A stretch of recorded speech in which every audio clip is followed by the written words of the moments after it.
ஆளாகாமல் தடுத்து அவர்களுக்கு அறிவுரைகளை வழங்குவேன். கள்ளக்குறிச்சியில நிறைய பேர் இந்த விஷச்சாராயம் குடிச்சு இறந்து போயிட்டாங்க.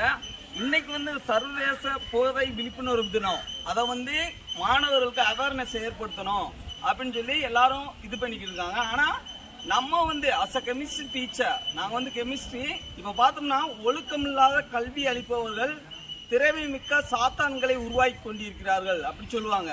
இப்போ பார்த்தோம்னா 12th புக்லயேவும் மெத்தனாலை எப்படி ப்ரிப்பேர் பண்றது, அதாவது இந்த கள்ளக்குறிச்சியில விஷச்சாராயம் சொன்னாங்கல்ல, அதை எப்படி ப்ரிப்பேர் பண்றதுங்கிறது 12th புக்லயே இருக்கு. ஆனா அதுக்கு இன்னொரு பேர் இருக்கு, எரிசாராயம் அப்படின்னு சொல்லுவாங்க.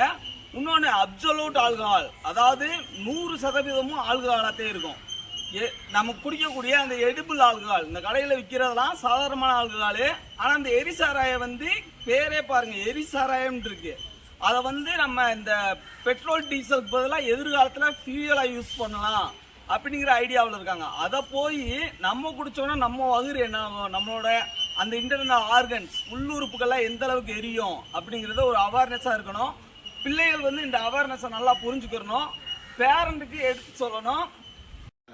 உங்களுக்கு தெரியும், நிறைய பேர் என்ன செய்யறாங்கன்னா போதைக்கு அடிமையாகி தன்னுடைய வாழ்க்கையை இடையிலே அழிச்சுக்கிறாங்க. இப்போ சமீபத்தில் செய்தி பார்த்தவங்க, செய்தித்தாள் படிக்கிறவங்களுக்கெல்லாம் தெரியும், கள்ளக்குறிச்சியில் பெரிய பயங்கரமான ஒரு சம்பவம் நடந்துச்சு. மெத்தனால் கலக்கி அந்த சாராயத்தில் கலந்தனால விஷ சாராயமாக மாறி அவங்களுடைய உள்ளுறுப்புகளை இன்னார்கள் எல்லாமே பாதிக்கப்பட்டிருக்கு.